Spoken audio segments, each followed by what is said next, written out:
Liwanag ng umaga ang unang dumampi sa pisngi ni Abay. Bahagyang masakit ang kanyang katawan, pero higit pa roon ay may kung anong init sa dibdib niya, tila ba may nag-uumapaw na damdaming kay tagal niyang pinigilan. Dahan-dahan siyang bumaling sa kanyang tabi. Naroon si Kairi, mahimbing pa ring natutulog. Sobrang gwapo at napakapayapa ng mukha nito habang nahihimbing. Bahagyang nakalaylay ang may kahabaan nitong buhok sa noo, at bawat paghinga nito ay musika sa kanyang pandinig. Hindi mapigilan ni Abay na haplusin ang pisngi nito, at natatakot na baka panaginip lang ang lahat at bigla itong maglaho sa kanyang paningin. Maya-maya pa'y nagising na rin si Kairi. Masuyo itong umiti nang makita siya.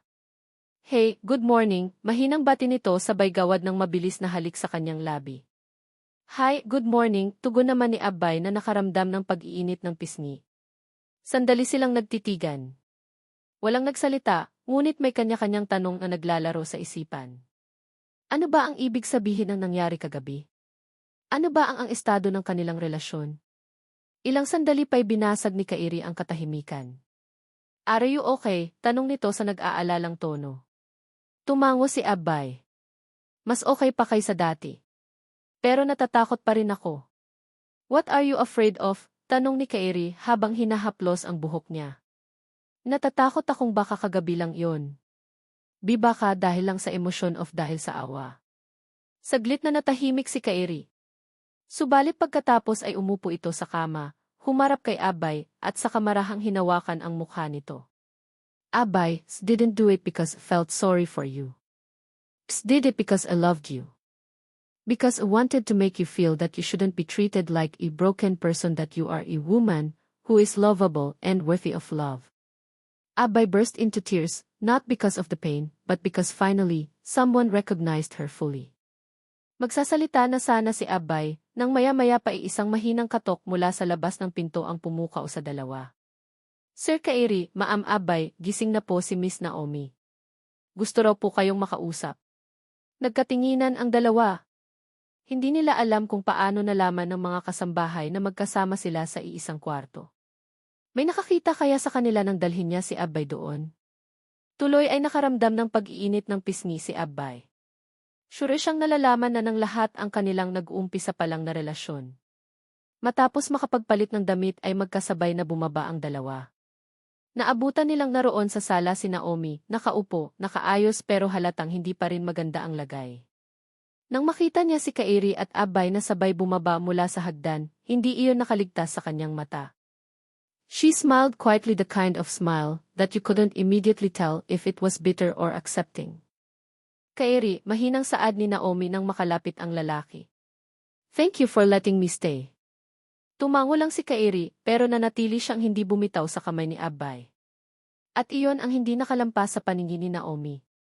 Napatingin siya kay Abay at sa sandaling iyon, alam na nila pareho. Hindi lang basta-basta koneksyon ang meron kay Abay at sa kanyang ex-boyfriend. You really chose her, di? Bulong ni Naomi na may pait sa tinig. Hindi sumagot si Kairi, pero sapat na ang mahigpit niyang paghawak sa mga kamay ni Abay ang tugon sa lahat. 2:00 ng hapon. Tahimik ang buong mansyon. Wala si Kairi, umalis ito kanina upang ayusin ang legal papers para kay Naomi. Si Keiko naman ay nasa opisina, at si Kenji at nagpaalam na may kikitain kumpadre. Nasa hallway si Abay, papunta sana siya sa kusina nang biglang bumukas ang pinto ng guest room kung saan pansamantalang tumutuloy si Naomi. Lumabas ito ng walang ingay na parabang matagal ang hinihintay ang pagkakataong iyon.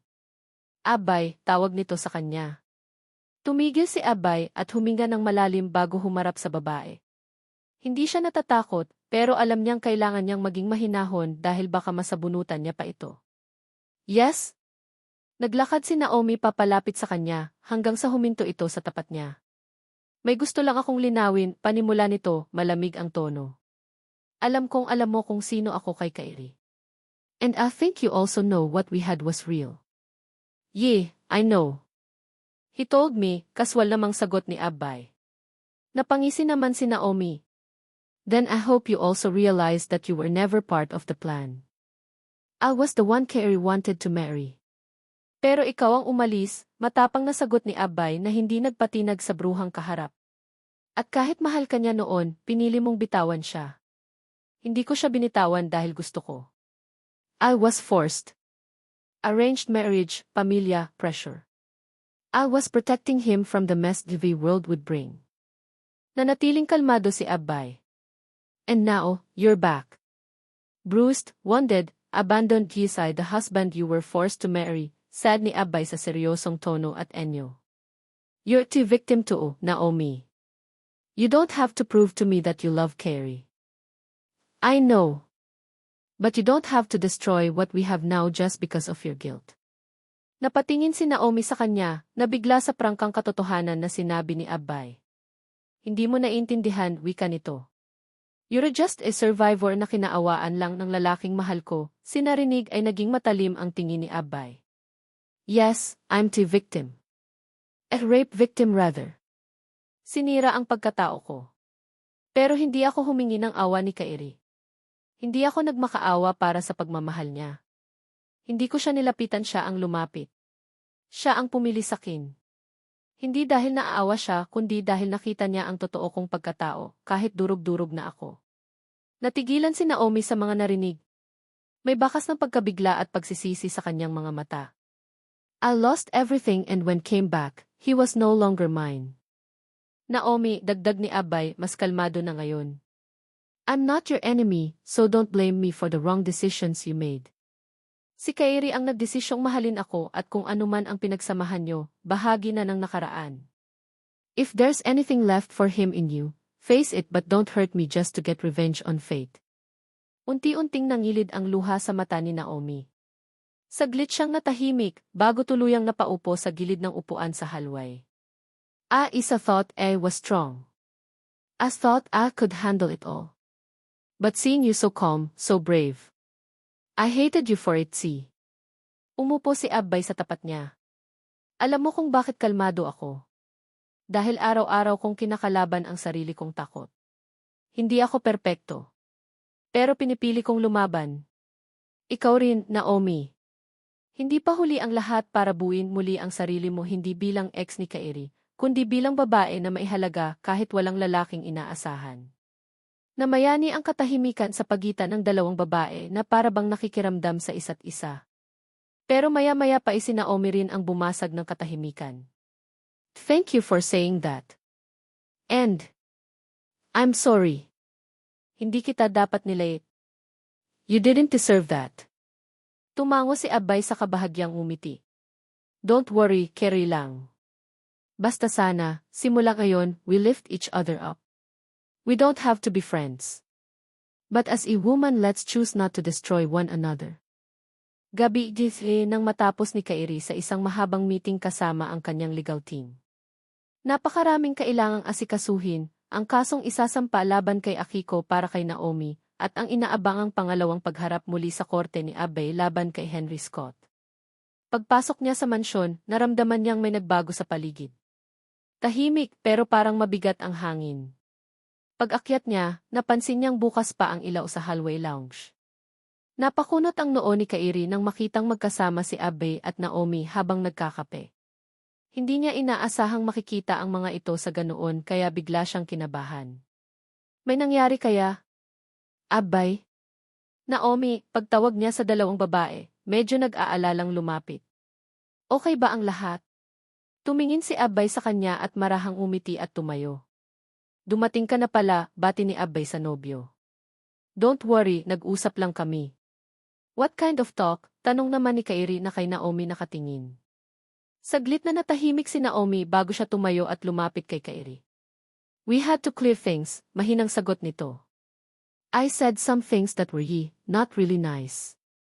But she also said things that needed to hear, makahulugang turan pa ni Naomi. Naomi ni. Anang Kairi na may halong pagtataka. Bahagyang umiti si Naomi. I know. I was wrong. I shouldn't have said such insults. Especially not to someone who has every right to be here. Tumingin ito kay Abbay. She's strong, Kairi. You chose well.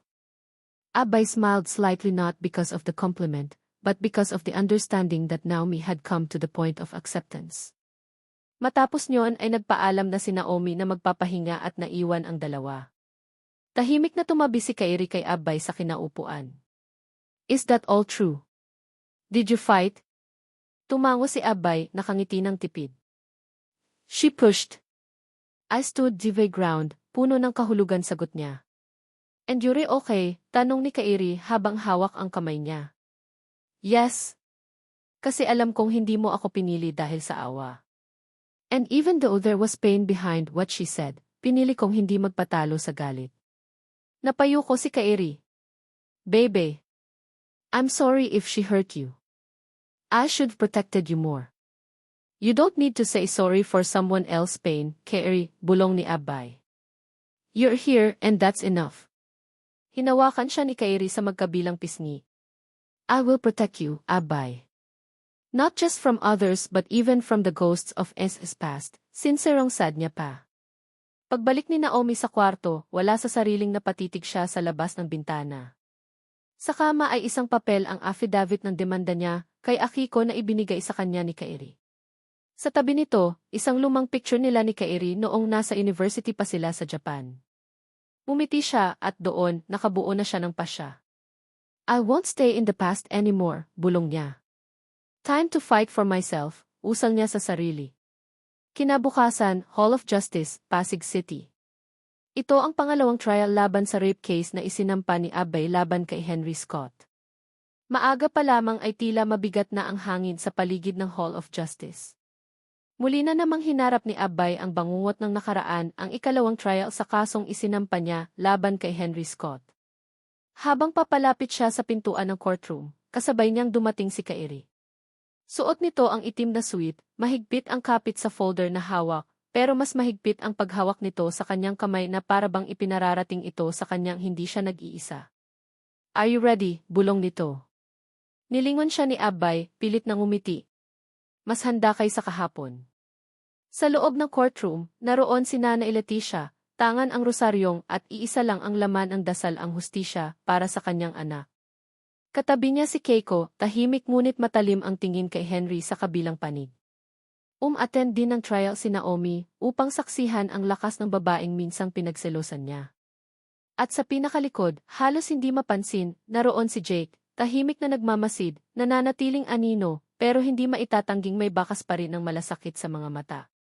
Lihim niyang dasal na sana, kahit hindi na siya bahagi ng buhay ni Abbay, ay makamtan nito ang katarungang matagal na nitong hinihintay. The court is now in session, anang court clerk. All rise. Nagsitayuan ang lahat ng naroon sa courtroom nang pumasok ang judge bilang pagbibigay galang. At matapos ng ilang panunumpa at seremonya, ay tinawag na rin ng court clerk ang pangalan ni Abbay para magtungo sa witness stand.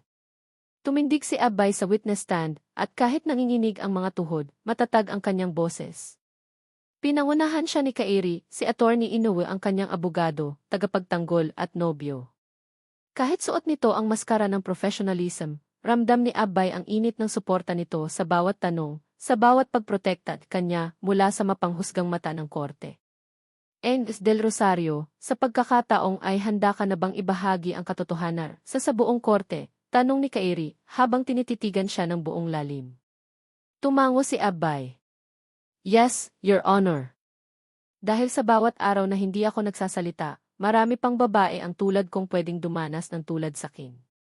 Habang ikinukwento ni Abbay ang mga pangyayari ang pag-abuso, ang takot, ang katahimikang puwersahang isinubo sa kanya ng sistema, isa-isang tumulo ang luha sa pisngi ni Nanay Leticia. Si Keiko ay mahigpit na nakayakap sa sarili. Si Naomi, sa kauna-unahang pagkakataon, ay nagpakawala ng buntong hiningang puno ng guilt at pagkilala sa ganda ng lakas na taglay ni Abbay. Matapos ang ilang katanungan, ang cross-examination naman ang sumunod na kung saan ang defense lawyer ni Henry Scott na si Atty. Ruiz ang magtatanong. Engs del Rosario, hindi ba't kayo mismo ang lumapit sa kliyente ko? Tanong ni Atty. Ruiz. Kasinungalingan po, Your Honor. Si Henry Scott ang lumapit sa akin at sinabing may alam siyang trabaho, matatag na sagot ni Abbay. Ang sabi ni Henry Scott, may relasyon kayo. Totoo ba ito? Ngunit hindi na si Abbay ang dating nananahimik. Lakas loob siyang sumagot sa harap ng mga naroon. Wala po, Your Honor. Hindi kami nagkaroon ng relasyon kahit nakailan kaya kasinungalingan iyan. Habang tumutuloy ang trial, mas masinsinan na ang mga ebidensyang inihain ng panig ni na Abbay.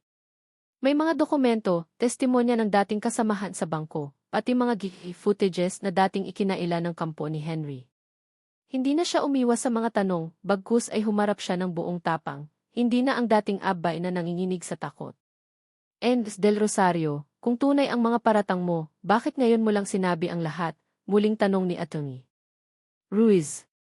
Tumitig si Abbay sa abogado at sinabing, hindi madali ang magsalita kapag lahat ng nasa paligid mo ay binubulag ng kapangyarihan at pera. Pero hindi ibig sabihin na hindi ito nangyari. Lahat ng sugat ay may panahon ng paghilom, at ngayon nakatayo ako rito dahil ito ang panahon ko para ilaban kung ano ang totoo.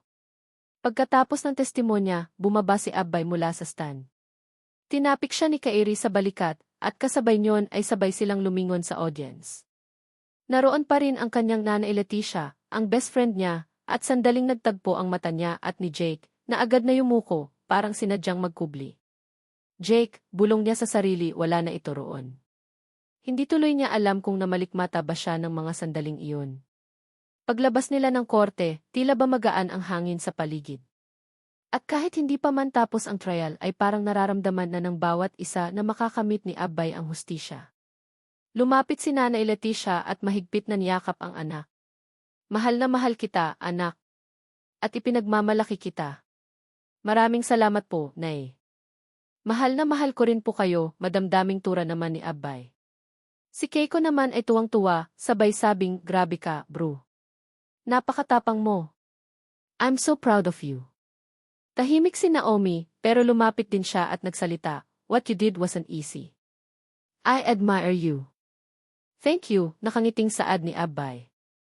At sa malayo, sa isang madilim na sulok, tahimik na nakamasid si Jake muling nakangiti kahit masakit, dahil alam niyang sa wakas malapit nang makalaya si Abbay sa bangungot ng nakaraan. Pagkagaling nila sa korte. Halos walang imik si Abbay habang nasa biyahe.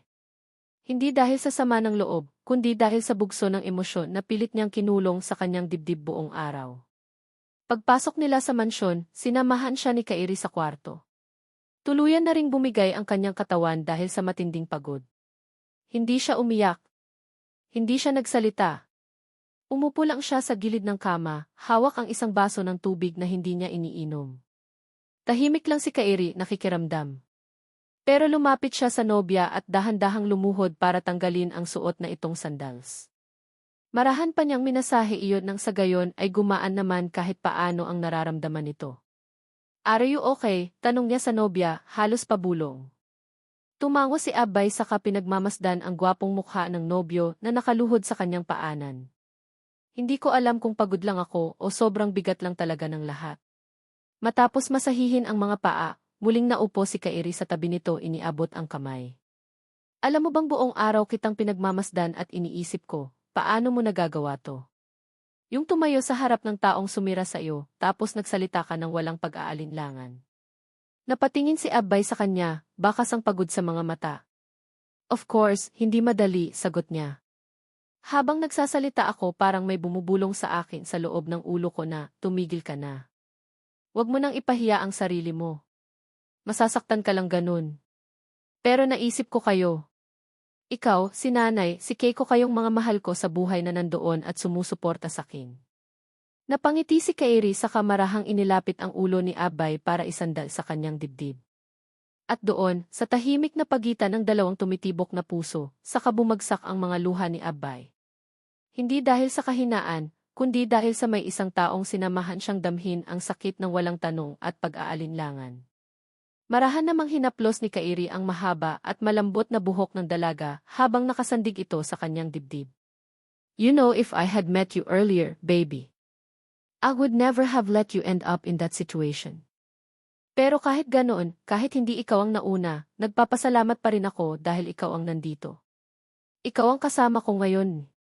Buong pagmamahal at emosyonal na tugon naman ni Abby ilang minuto pa ang lumipas na hindi nila namamalayan na natili lang sila sa ganoong posisyon.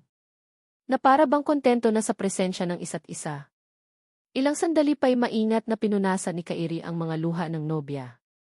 Gusto mo bang mag-shower? Magpahinga na. Tumango lang si Abbay. Tumayo siya ng dahan-dahan. Ngunit bago siya pumasok ng banyo, lumingon siya kay Kairi. Pwede ba samahan mo muna ako? Gusto ko lang maramdaman na hindi ako mag-isa. Tumayo si Kairi at nilapitan siya, niyakap mula sa likod saka hinalikan ang kanyang buhok. You don't have to ask for that. You'll never be alone again, baby. I'm right here. Always. Thank you, G. Matapos sabihin iyon ay pumasok na sa loob ng banyo si Abbay. Ngunit kasabay ng pag-agos ng tubig sa kanyang katawan ay napapikit siya. Ang mainit na tubig galing sa shower ay parang sinasabon ang alikabok ng trauma. That night, Abby fell asleep in Carrie's arms. There was a little kiss but no desire. Nothing more. Just a hug. Tight. That was enough. Lumipas ang ilang araw mula sa huling trial. Bagamat marami pang dapat harapin sa kaso, unti-unting nagiging kalmado ang paligid. At sa katahimikang ito, ramdam ni na Abby at Kairi na panahon na para ipaalam sa kanilang pamilya ang kanilang relasyon. They no longer need to hide. The love that was shaped gives pain, trust, and care should no longer be concealed. Hapon. Sa malaking balkoni ng mansyon, nakaupo si Aling Leticia habang naglalagay ng langis sa kanyang mga kamay. Tahimik lang si Abbey habang nakaupo sa tabi ng kanyang nanay. Katabi rin niya si Kairi, halatang kinakabahan ang loko. Naini. Panimula ni Abbay habang pinipisil ang kanyang mga daliri. Yitsen, tugon ni Leticia, hindi inaalis ang mata sa kanyang ginagawa.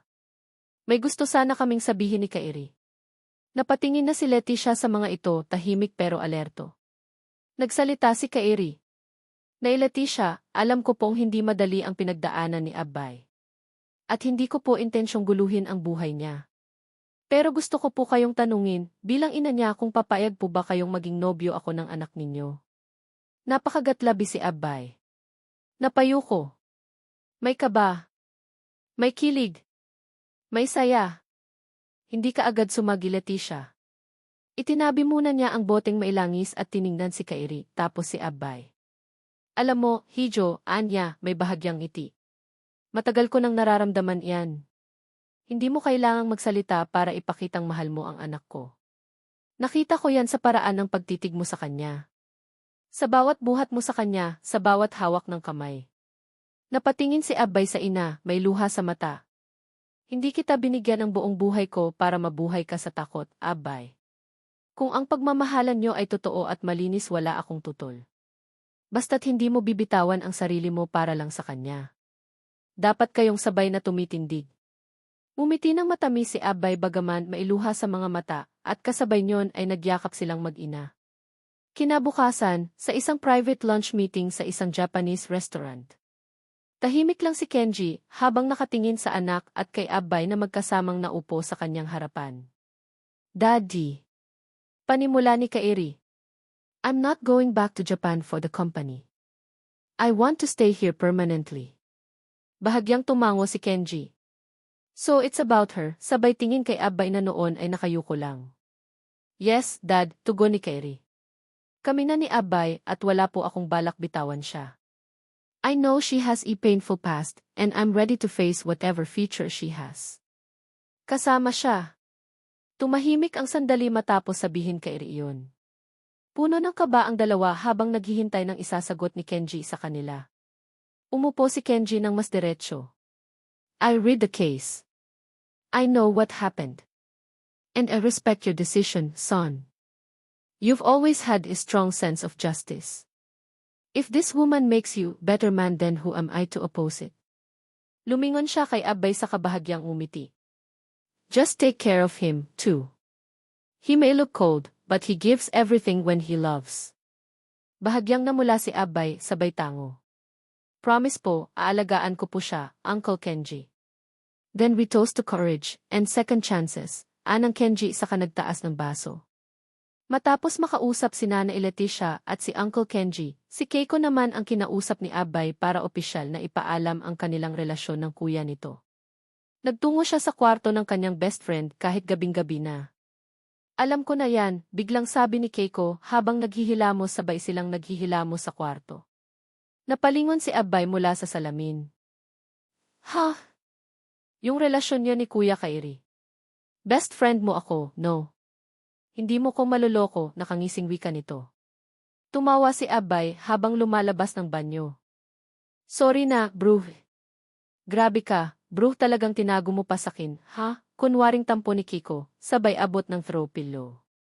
Takot lang ako noon. Baka mag-iba yung tingin mo, hoy, putol ni Kiko. Sa lahat ng tao, ako pa ba yung hindi matutuwa? Bro, alam mo bang sa lahat ng babae sa mundo, ikaw lang ang pinangarap kong mapangasawa ng kuya ko. Natigilan si Abay. Bakit? Tanong niya. Dahil alam kong ikaw lang ang pwedeng magmahal sa kanya ng buo. Besides, nakikita ko ring mahal na mahal ka ng kuya ko. Mas gusto ko nga iyon, best friend na kita, sister-in-law pa. Malapad na napangiti si Abay, sa kapatakbong lumapit sa kaibigan at niyakap ito ng mahigpit. Thanks bro. Sa lahat-lahat. Gabi ng Sabado. Ang malamig na hangin mula sa hardin ay sumasabay sa bango ng nilulutong kare-kare at inihaw na liempo mula sa kusina. Ang malaking dining table sa mansyon ng mga Inyo ay puno ng mga pagkain, mga tawanan, at mga amoy ng bagong yugto ng buhay. Nakahain na ang mga pagkain niluto mismo ni Nanay Leticia, katuwang si Nanay Delia, si Abay at si Keiko. Si Kairi naman ay busy sa pag-aayos ng mga plato at kubyertos, habang si Utoy ay abalang nagkukwento kay Kiko ng mga kabalbalan niya sa school. Kuya Kairi, sigaw ni Nen habang hinihila ang apron nito, pwedeng ako ang maglagay ng tubig sa baso mo. Umiti si Kairi sa kamasuyong hinaplos ang ulo ng batang paslit. Sure. Pero wag mo nang lalagyan ng vinegar katulad no ng last time. Tawanan ang lahat. Kenji sat in the center of the table, wearing a simple white linen shirt. Tahimik lang ito pero nakangiti habang pinagmamasdan ang lahat na nagtatawanan. Halina kayo't kakain na, tawag ni Nanay Leticia. Isa-isang umupo ang bawat isa. Minsang naging magkaiba ang mga mundo nila ngayon ay pamilya na sa ilalim ng iisang bubong. Pag-upo ni Abay sa tabi ni Kairi, nagkatinginan sila sa isa't isa. Ngayon na ang gabi na hinihintay nila. Kinakabahan pa rin sila pero naroon ang saya at kilig habang nagkahawak ang kanilang mga mundo nila ngayon ay pamilya na sa ilalim ng iisang bubong. Pag-upo ni Abay sa tabi ni Kairi, nagkatinginan sila sa isa't isa. Ngayon na ang gabi na hinihintay nila. Kinakabahan pa rin sila pero naroon ang saya at kilig habang nagkahawak ang kanilang mga kamay sa ilan ng mesa. Although nakausap na nila ang bawat isa, gusto pa rin nilang opisyal na ipaalam sa buong pamilya ang tungkol sa kanilang relasyon. Ilang sandali pa'y nagsimula na ang masiglang kainan habang masayang nagkukwentuhan. Bawat isa ay gustong may ibidang kwento, nasusundan naman ng malalakas na tawanan. Pagkatapos ng unang round ng kainan, tumayo si Kairi kaya naman natahimik ang lahat at ang paningin ay napako sa kanya. May gusto lang po sana kaming sabihin ni Abay, panimula niya, sabay marahan niyang hinila pa tayo ang nobya. Nagtinginan ang lahat. Si Utoy ay agad na tumigil sa pagsubo. Si Keiko agad sumilay ang mapanuksong ngiti. Si Nanay Leticia ay nakamasid lang pero alam na niya ang susunod. I think I have a guess, anang Kenji sabay simsim ng wine. Umiti si Kairi at lumingon kay Abay. I know we've already told you this, but we still want to let you know that we are officially a couple. Finally. Akala ko mauna pa si Utoy magka-girlfriend kesa sa inyo, bulalas ni Keiko na bakas ang matinding kasiyahan para sa kanyang best friend. Nagtawanan ang lahat dahil doon kaya naging magaan ang atmosfera sa dining table. Si Utoy naman ay pumalakpak. Ate Abay, Kuya Kairi, maghahalikan ba kayo sa harap namin ngayon? Inosenteng tanong ng binatilyo. Hoy! Magtigil ka. Ang bata-bata mo pa, may alam ka ng ganyan, saway ni Abay sa pangalawang kapatid bagaman tumatawa. Ngunit sa dulo ng lamesa, tahimik si Nanay Leticia, nakikiramdam habang nakatitig sa panganay na anak. Ilang sandapay tumayo siya, lumapit sa anak at mahigpit na niyakap ito. Masaya ako para sa'yo, anak. Hindi lahat ng sugat ay agad na nagagamot pero hindi ibig sabihin na hindi na pwedeng magmahal muli. Matapos niyon ay tumingin siya kay Kairi. Alagaan mo ang anak ko, ha? At kung sakali, wag ikaw ang maging dahilan para masaktan siyang muli. Tumango si Kairi ay bakas ang kaseryosohan sa gwapong mukha. Pangako po na Leticia. Sumunod naman na tumayo sa kinaupuan si Kenji. And as the father of this household, I give you a blessing. But you both know relationships are not always smooth. Kaya kung sakaling dumaan kayo sa bagyo, huwag niyong kalimutang may pamilya kayong handang sumalo sa inyo. Yes, Dad. Tumango si Kairi. Opo, Uncle Kenji, segunda naman ni Abbay. Pagkatapos ng dinner, nagpresenta si Abbay na maghugas ng pinagkainan. Ayaw sana siyang payagan ni Nanay Delia, pero dahil mapilit siya, kaya hayon siya sa kusina at naglilimas ng mga plato. Ilang sandali pa'y pumasok si Kairi sa kusina at niyakap siya mula sa kanyang likuran. Thank you for being brave tonight, bulong nito. Ngumiti si Abbay. Thank you for standing beside me sa harap ng pamilya ko at ng sayo. Wala silang kamalay-malay na nakasilip mula sa likod ng pinto si Kiko. Nakangisi siyang habang palihim na pinagmamasdan ang mga ito. Ehem. Sobrang sweet naman. Baka lang gamin kayo niyan, malakas niyang panunukso sa mga ito. Automatikong nagkalas naman ang dalawa matapos marinig iyon na para bang mga batang nahuli ng magulang na kalokohang ginagawa. Shut up! Tawagan mo na ang husband mo kung naiinit ka, pang-aasar naman ni Kairi sa kapatid. Kiss? Ikaw ang tumawag kung gusto mo, inis namang sagot ni Kiko, saka nagmartsa palabas sa kusina. Nang gabing iyon, habang natutulog ang buong kabahayan, tahimik lang ang sina Kairi at Abbay habang nag-uusap ng nakahiga at yakap ang isa't isa. Do you think we'll make it? Bulong ni Abbay sa nobyo. Don't think, sagot ni Kairi. Nang marinig iyon ay tumingala si Abbay sa mukha ng nobyo, puro ng pag-aalala. I don't think. I believe. Umuulan ng banayad sa labas. Mga patak ng tubig mula sa bubong ng mansyon ang tanging musika sa katahimikan ng gabi. Parehong nakabalot sa isang kumot ang dalawa habang magkayakap at nakahiga sa malambot na kama. Gusto ko sanang sabihin. Panimula ni Abbay na handa na ako. Pero hindi pa rin ako sigurado kung kailan ko talaga masasabing buo na ulit ako. Wala namang exact day yan, sagot ni Kairi, marahang hinahaplos ang buhok niya. Healing doesn't happen in full circles. Sometimes it loops. Pabalik-balik. Tumango si Abbay sa kamarahang ngumiti. May mga araw na nananaginip pa rin ako. Na nakakulong pa rin ako sa kwartong iyon. Na hindi ako makagalaw. Hinawakan ni Kairi ang kamay niya sa kamarahang hinalikan. And every time you wake up and choose to live, panalo ka na. You really believe in me that much? Isdo, sagot ni Kairi. Because see you. Nakikita ko iyong babaeng hindi pinili ng mundo, pero pinili pa ring lumaban. Alam mo bang iniisip ko minsan kung paano kung hindi ikaw ang naging abogado ko? What do you mean? Baka hindi ko natutunang magmahal ulit. O magtiwala.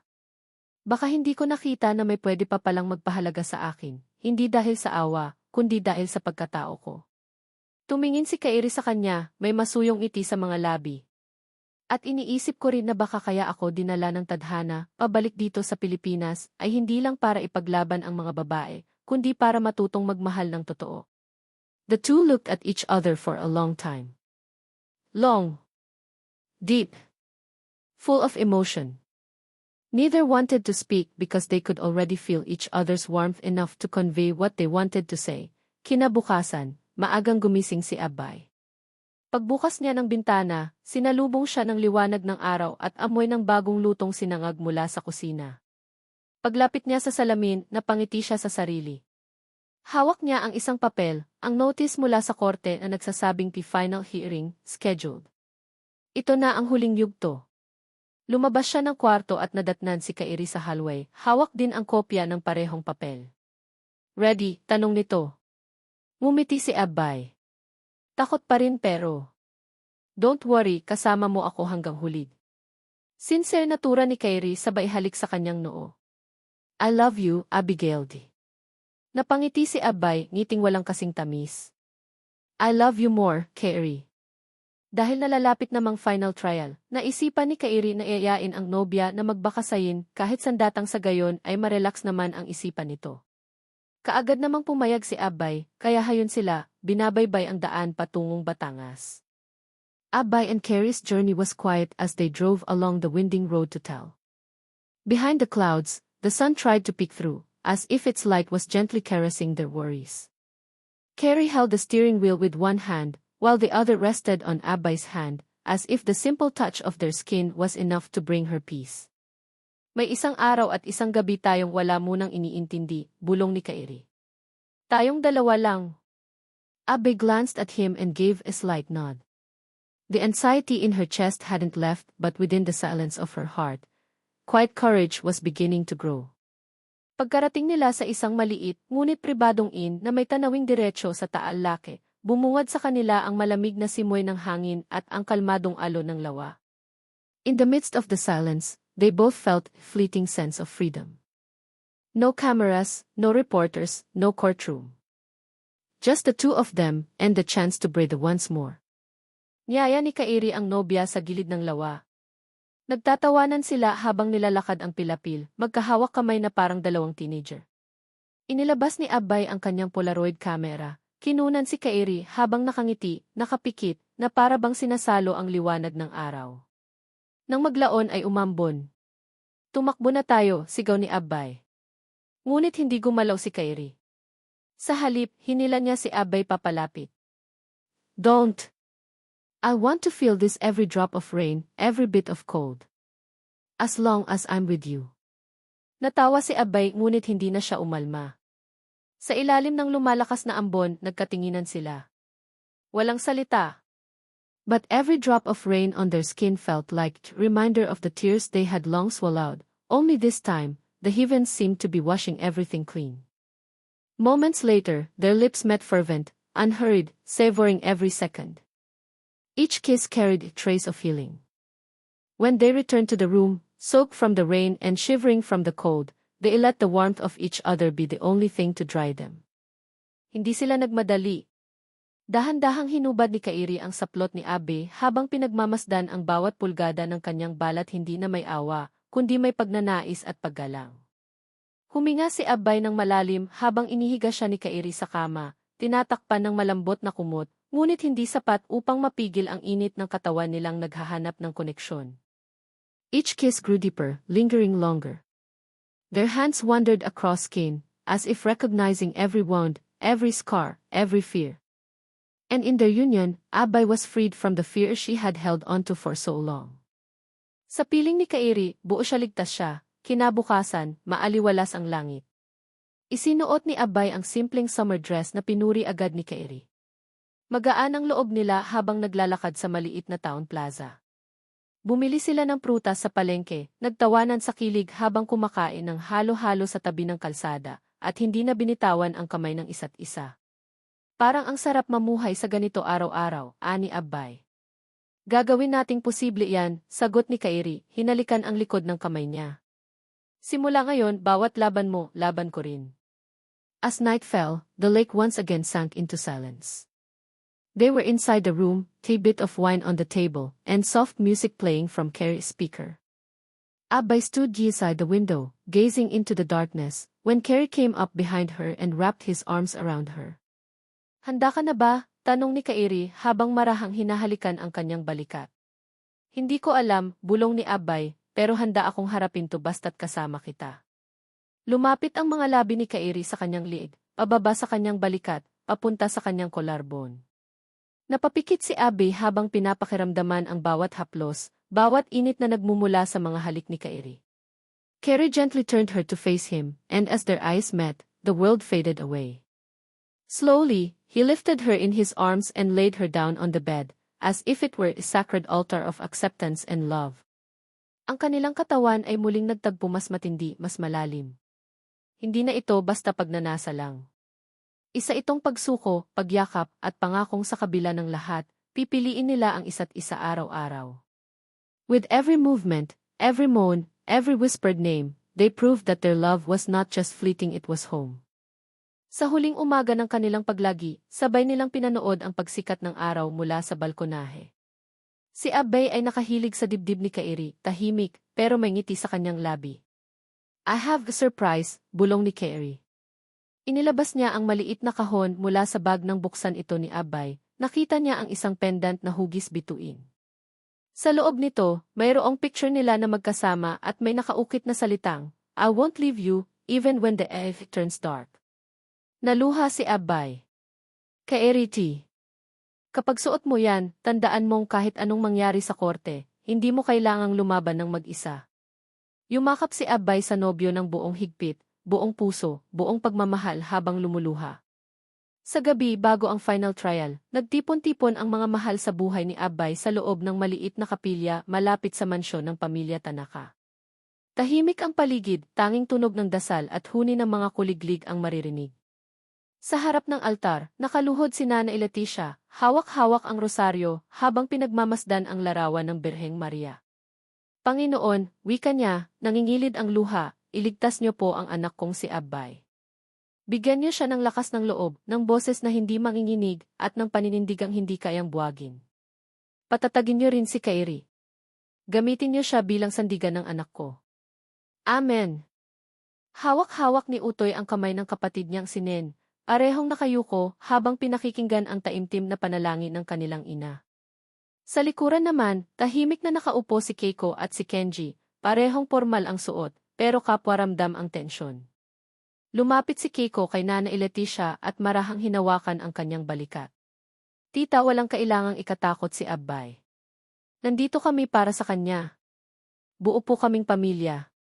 Tumango si Leticia, pinunasan ang pisngi. Alam kong malakas ang anak ko, pero sa dami ng pinagdaanan niya, hindi ko maiwasang matakot. Sumagot si Kenji, malumanay. Kung may matuturing na tunay na matapang, si Abbay yon. Hindi lang dahil lumalaban siya sa korte, kundi dahil piniling magmahal muli kahit nasaktan siya. Mula sa likuran, dumating si Nanay Delia, ang matandang mayordoma ng mansyon. Bitbit niya ang isang tray ng mainit na tsaa. Magpahinga po kayo kahit sandali, Aling Leticia. Kailangan niyong maging matatag din para kay Abbay. Ngumiti si Leticia at tinanggap ang tasa. Salamat, Delia. Hindi ko rin alam kung kakayanin ko to kung wala kayo. Umupo si Nanay Delia sa tabi niya. Ang dasal, ika nga, hindi lang panawagan. Isa rin itong pagpapaalala na may kasama tayo, kahit parang nag-iisa. Tahimik na sandali ang sumunod. Bawat isa'y abala sa kanya-kanyang dasal at pagninilay. Hanggang sa basagin ni Keiko ang katahimikan. Bukas, sisiguraduhin kong makikita ni Abbay ang lahat ng nagmamahal sa kanya sa loob ng courtroom. Hindi lang para suportahan siya kundi para ipakita kay Henry Scott na hindi na siya nag-iisa. Tumango si Kenji. At ako ang bahala sa media. Wala nang pagkakalat ng maling impormasyon. Lahat ng katotohanan maririnig ng publiko. Muling nanumbalik ang katahimikan, ngunit sa pagkakataong ito, hindi na ito puno ng takot, kundi ng pananalig. Pananalig na bukas, ang anak nila ay hindi lamang magiging testigo kundi magiging simbolo ng lakas ng bawat babaeng piniling lumaban. Sa dulo ng gabi, bago sila umalis sa kapilya, sabay-sabay silang naghawak kamay at nanalangin muli. Isang maikling dasal, ngunit may bigat ng pagmamahal at paninindigan. Panginoon, sabay-sabay nilang bigkas, samahan ninyo po si Abbay sa kanyang laban. Gawin niyo po siyang instrumento ng katarungan. Amen. Maagang-maaga pa lang ay gising na si Abbay. Habang sinisinagan ng unang liwanag ng araw ang kanyang kwarto, tila ba sumasalamin ito sa liwanag ng pag-asa na matagal na niyang hinintay. Subalit sa likod ng pag-asang iyon ay naroon pa rin ang kabakaba ng muling pagharap, ng pagsariwa sa sakit, at ng pagkamit ng katarungan. Hall Justice, Pasig City. Nasa hallway na sila ng husgado.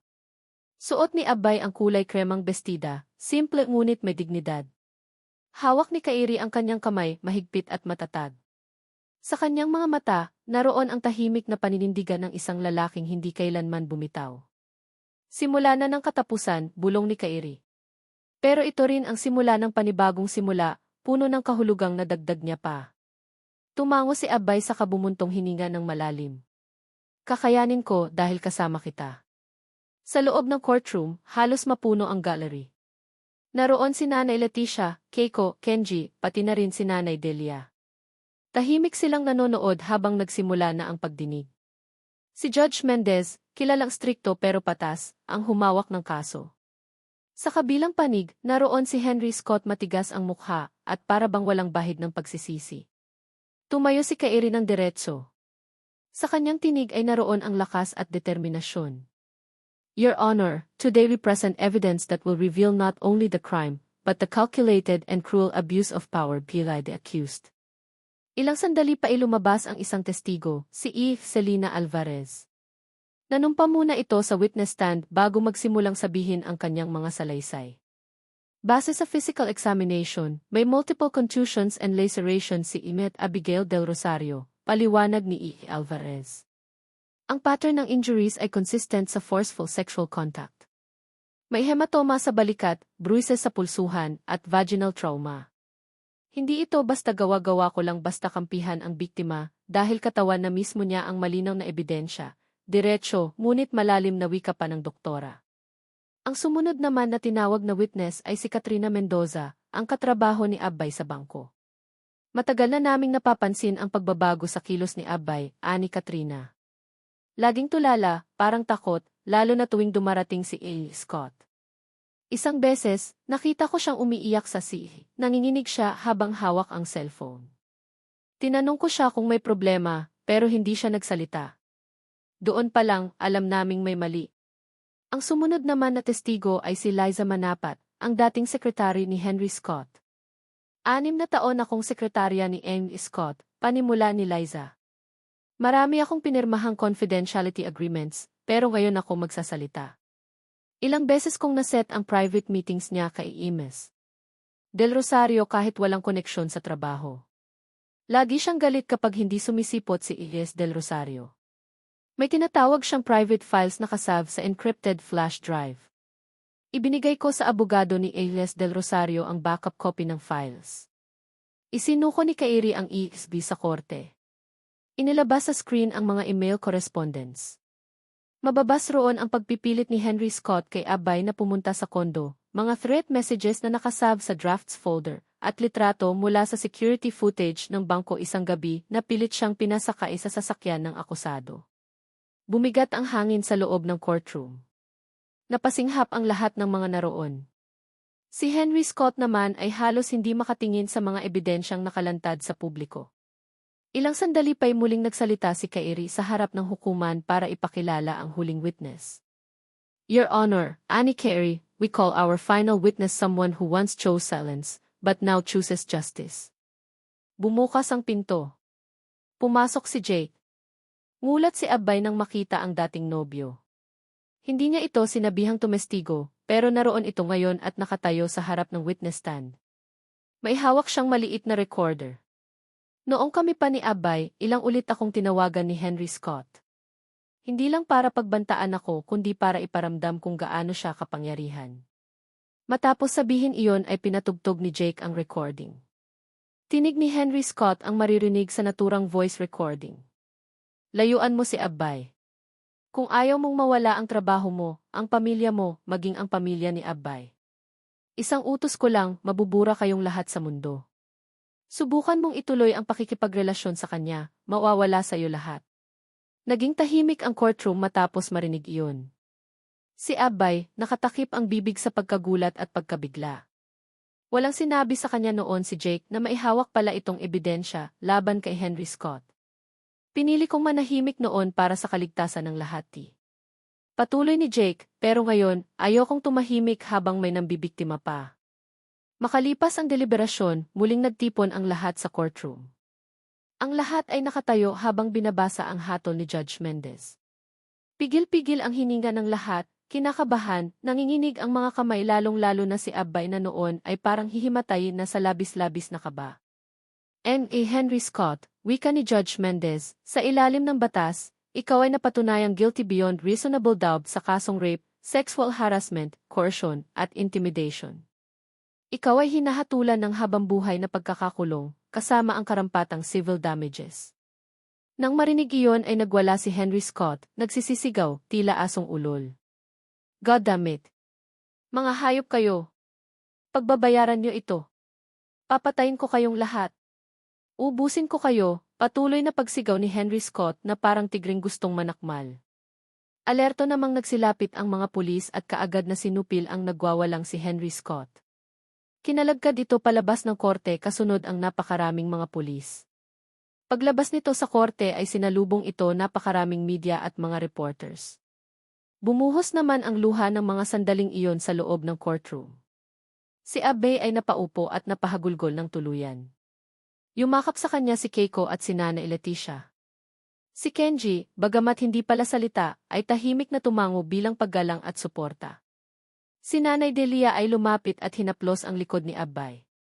Hiza, ang tapang mo. Hindi mo lang sarili mo ang niligtas pati ang iba pang tulad mo. Pagkatapos ng pagdinig, lumapit si Abby kay Jake sa hallway. Thank you, mahina niyang sambit. Ngumiti si Jake, magaan pero mahahalatang may kasamang pait. I can no longer bring back the time. But I hope, somehow, I was able to restore your peace. Nabigyan mo ako ng lakas. Maraming salamat, Jake, sinserong pasasalamat naman ni Abay. Nagkatinginan sila ng makahulugan, walang nagsasalita na para bang sa pamamagitan yon ay ibinigay niya ang pagpapatawad at huling paalam sa isa't isa. Sa labas naman ng korte, habang hinahaplos ng mainit-init na araw ang kanyang pisngi, lumapit si Abay sa kanyang nobyo. Sa lahat ng pinagdaanan ko, hindi ako bumitaw dahil kasama kita. You didn't leave me, even when it was shattered. Hinawakan ni Kairi ang kanyang mga pisngi. At patuloy kitang mamahalin. Proud na proud ako sa'yo dahil kahit masakit, pinili mo pa ring tumayo at lumaban para sa sarili mo. He held her tightly in his arms. In the midst of reflection, in the midst of tears and smiles, they both knew that at last the justice they had long been waiting for was finally theirs. Makalipas ang 3 buwan. 3 buwan ng unti-unting pagbabalik sa normal, ngunit hindi na tulad ng dati dahil ang Abay na humaharap ngayon sa salamin tuwing umaga ay mas matatag, mas buo, at mas handa na sa buhay na dati tila naglaho sa isang iglap. Maaga pa lang ay gising na si Abay. Nakatayo siya sa maliit ngunit maaliwalas nilang sala. Hindi na sila nakikituloy sa mansyon ng mga inuwi dahil sa wakas, nakabukod na sila ng bahay. Isang simpleng bahay na bunga ng pinaghirapan ni Abe at ng suporta ng kanyang boyfriend. Ang maliit na garden sa harap ng bahay ay puno ng iba't ibang mga halaman na itinanim ni Nanay Leticia at ni Nen. Sa gilid ng bahay, naroon ang duya na madalas tambayan ni Utoy tuwing hapon habang nagbabasa ng kanyang mga libro. Nay, Ate Abay, alis na po kami ni Kuya, sigaw ni Nen mula sa pintuan, bit-bit ang bag na puno ng mga aklat at baon. Katabi nito si Utoy at ito ang maghahatid sa bunsong kapatid sa school. Mag-iingat kayo ha. Tawag kayo kay nanay kapag lunch break ninyo, paalala ni Abay, hinalikan ang magkapatid sa noo bago sila tuluyang tumakbo palabas, sabik sa bagong araw sa paaralan. Huminga ng malalim si Abay. Pumasok siya sa kwarto at kinuha ang kanyang shoulder bag na kaayos na rin siya para sa trabaho, isang simpleng blouse na dark blue at black skirt. At sa kanyang dibdib ay ang ihi na may nakasulat na, Abby Del Rosario, bank teller. Namiss niyang pumasok sa kanyang trabaho, kaya ngayong nakabalik na siya, ay parang ang gaan-gaan ng kanyang feeling.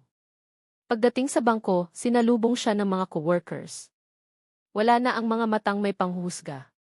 Sa halip, mga ngiti at pagbati ang bumungad sa kanya. Abay, ang sipag mo talaga. Laging kang maaga, biro ng isa niyang kaopisina na si Katrina. Thanks. Happy lang akong makabalik sa trabaho, tugon niya sabay ngiti. Sa kanyang mesa, nagtrabaho si Abay ng masigla. Naging mas magaan ang kanyang pakikitungo sa mga kliyente.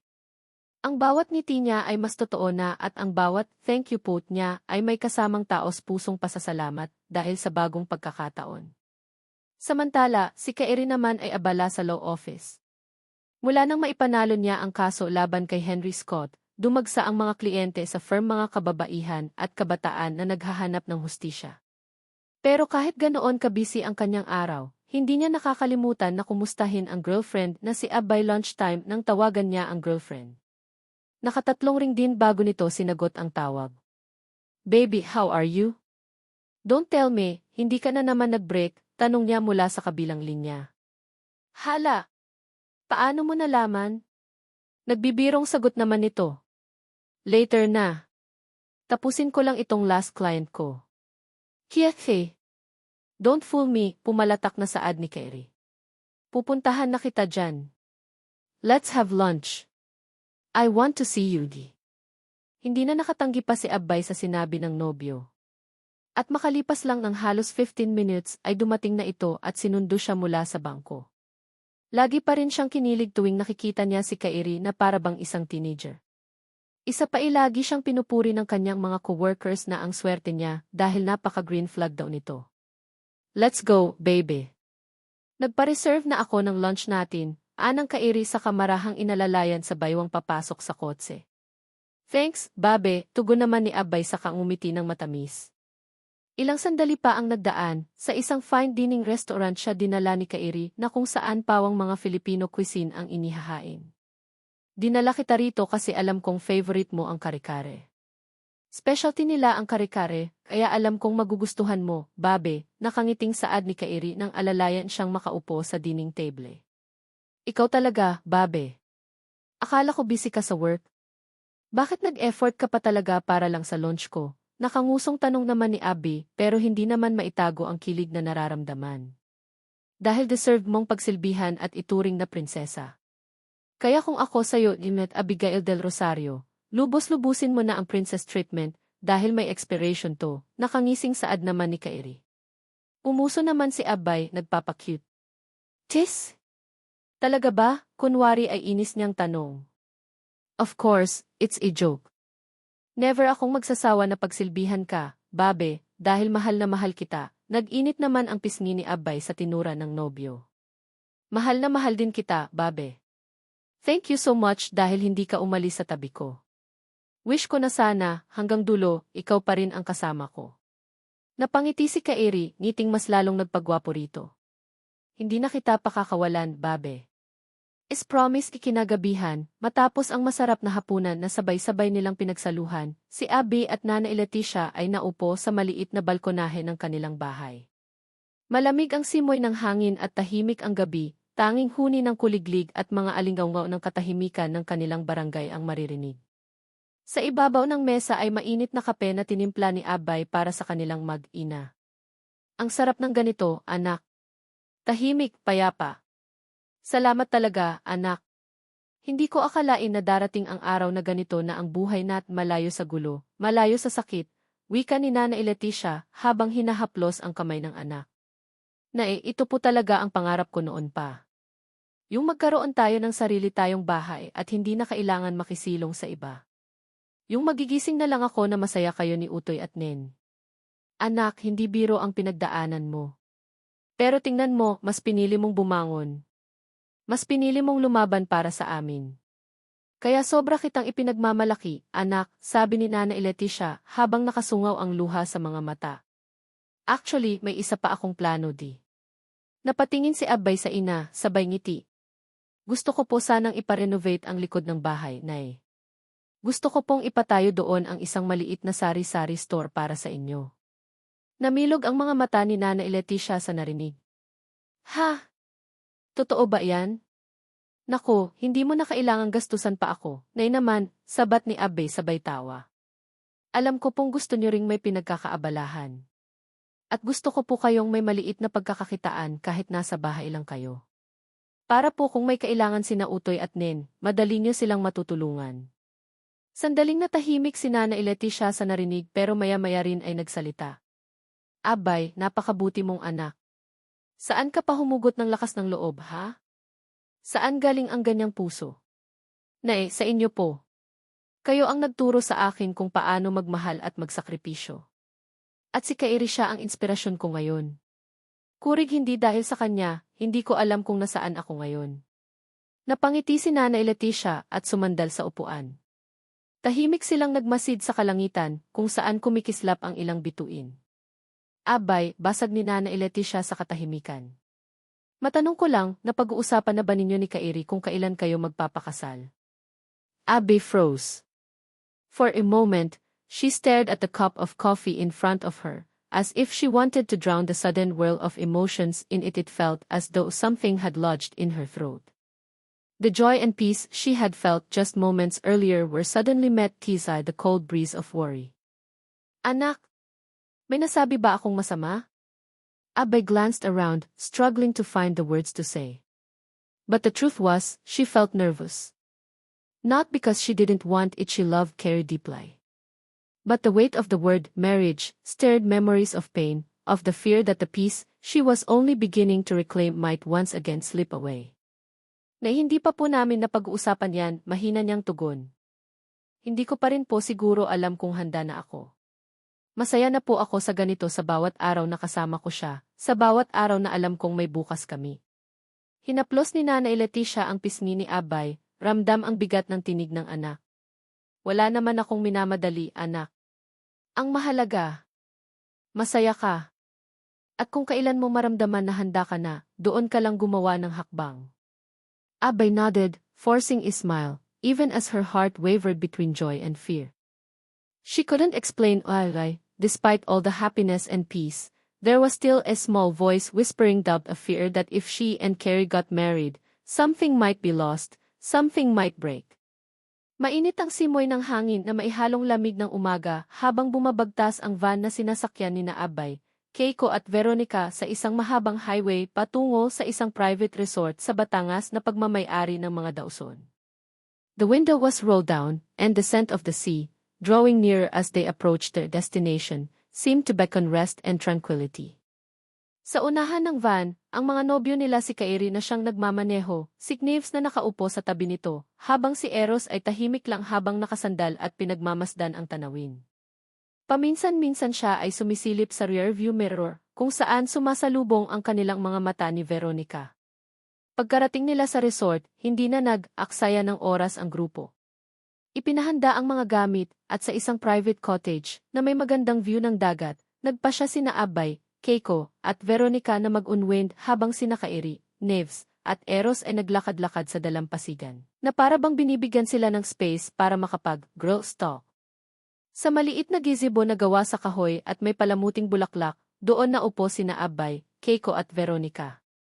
May dala silang pineapple juice at mixed fruits. Si Abby at Veronica ay naging magkaibigan na rin dahil na rin kay Kiko. Hindi nga lang ito naka-attend sa trial ni Abay dahil ipinadala ito sa malayong probinsya para sa 3 months medical mission kasama si Eros. Ang sarap pala ng ganito, basag ni Keiko sa katahimikan. Yung malayo sa ingay, malayo sa city. Parang ang gaan-gaan sa dibdib. Mumiti naman si Abby at tumango. Right. Matagal ko na tong hindi naramdaman. Parang ngayon lang ako huminga ulit ng maluwag. Napatingin si Veronica sa kanya, sabay sabing, at parang ngayon ka rin namin nakitang ganito peaceful, Abay. Dati lagi kang nag-worry. But now, ang ganda mo tingnan parang ang aliwalas ng mukha mo.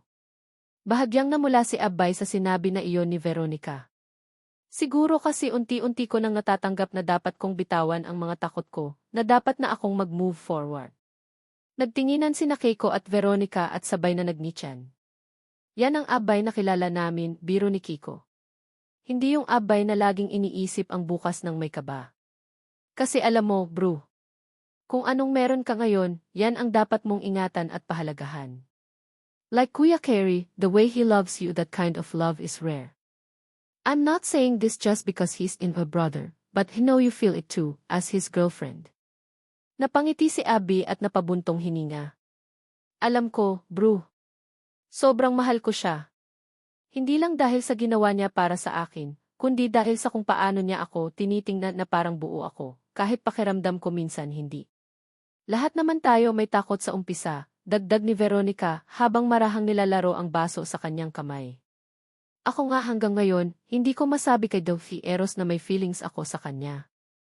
I'm really scared, scared that I might ruin our friendship, or that he won't feel the same way, dude. Ay naku, si Dolphy Eros na naman. Sabay-sabay na biro ng dalawa kay Veronica, sabay tawa. Ang tagal mo na yang iniisip, Ver, sabi ni Kiko. Malay mo, matagal na rin siyang may feelings pero natatakot lang umamin. Kung si Knives nga at ako akala ko noon, hindi na kami magkakabalikan. Pero tignan mo ngayon bumalik pa rin kami sa isa't isa matapos ang unos. Napangiti si Keiko habang binabanggit si Knives. Kita sa mga mata niya ang pagmamahal at pagpapatawad na namutawi sa relasyon nilang muli nilang binuo. Alam mo, bro, patuloy ni Keiko habang hinahaplos ang braso ni Abay, ang kasal, ang commitment. Di yan tungkol sa kung handa ka ng hindi matakot. Kasi laging may takot. What matters is you have someone who'll hold your hand, even when you're scared. Arid, we all know Kuya Carrie is not the kind of person who'd ever let you go. Abby fell silent and wiped her slightly teary eyes. She gazed at the vast sea before them. Every wave that crashed onto the shore felt like a reminder that no matter how strong the force of fear, there is always a place for healing. Handa na akong lumaya, mahina pero matatag na sambit ni Abay dahilan para mapatingin sa kanya ang dalawang kaibigan. Ready na akong yakapin ang bukas kasama si Kairi. But of course, di ibig sabihin na wala ng takot, pero handa na akong harapin yon dahil alam kong hindi na ako mag-isa. The three of them looked at one another, smiled at the same time, and shared a hug. In that moment, under the slowly setting sun, they knew that each of them had their own battles, their own dreams, but they held on to the same truth, that at the end of fear and doubt, there is love that gives strength and hope. As the afternoon grew deeper and the sun slowly faded behind the mountain, the group of friends decided to rest keys at the shore. Ang mga lalaki sina Kairi, Neves at Eros ay busy sa paghahanda ng bonfire, nagtitipon ng mga tuyong kahoy at sanga habang nagbibiruan at tumatawa. Samantalang ang mga babae, sina Abay, Keiko at Veronica ay nag-aayos ng mga marshmallow, hotdog, at ilang drinks na pagsasaluhan nila mamaya. Look at them, natatawang sabi ni Keiko habang tinitingnan si Neves na seryoso sa pagsindi ng apoy. Para silang mga batang sabik sa camping. Umiti si Abay at tumingin kay Kairi na abala rin. Nakakatuwa nga silang tingnan eh. Nakakagaan sa panira. Tahimik lang si Veronica, pero hindi maikakailang paminsan-minsan ay sumusulyak siya kay Eros. Bagaman mapagbiro ito at laging nakangiti, nahihirapan naman si Veronica na basahin ang lalaki. Bakit ba ang hirap mong basahin, Eros Smith, bulong niya sa sarili. When the fire was finally lit and the bonfire blazed, they gathered around it. The warm glow of the flames cast shades of orange and red on their faces, reflecting the warmth of their friendship. Si Kairi, marahang inilapit ang isang balabal sa balikat ni Abay. Baka ginawin ka, bulong niya habang hinaplos ang buhok ng dalaga. Napangiti si Abay at sandaling sumandal sa balikat ng nobyo, habang ang puso niya ay malakas na tumitibok para sa lalaking mahal. Si Neves naman, walang pakialam sa paligid, yakap-yakap si Keiko habang magkasalo silang kumakain ng inihaw na hotdog. I thought I'd never be able to hold you like this again. Mahina ngunit malinaw ang bulong niya kay Kiko. Kiko held on to her husband's hand, feeling the depth of a love rebuilt despite all the storms they had been through. Meanwhile, Veronica and Eros sat side by side, but with just the right distance enough to say they were friends, yet leaving a space filled with tension only the two of them could feel. Paminsan-minsan, magtatama ang kanilang mga mata at agad silang mag-aalis ng tingin. Si Eros, tila gustong magsalita pero pinipigilan ang sarili. Si Veronica, abala sa pag-ikot ng marshmallow sa stick, pero sa totoo lang, busy ang isip sa bawat kilos ni Eros. Ang tahimik mo, daw si Veronica, biro ni Neves na ikinasimangot ni Veronica sabay tawa. Nag-iisip ka na naman ng medical term para sa bonfire. Nako, bro, sabat ni Eros, baka mamaya i-diagnose na niya tayong lahat, sabay kindat kay Veronica. Napangiti rin si Veronica, pilit itinatago ang pamumula ng pisngi. Masaya lang akong kasama kayong lahat, sagot ni Veronica. As the night grew deeper and the fire burned stronger, the group's conversation became livelier. They looked back on the times filled with trials the case Abay faced, the stormed knives and Kiko went through, and the days when they almost gave up but chose to keep fighting.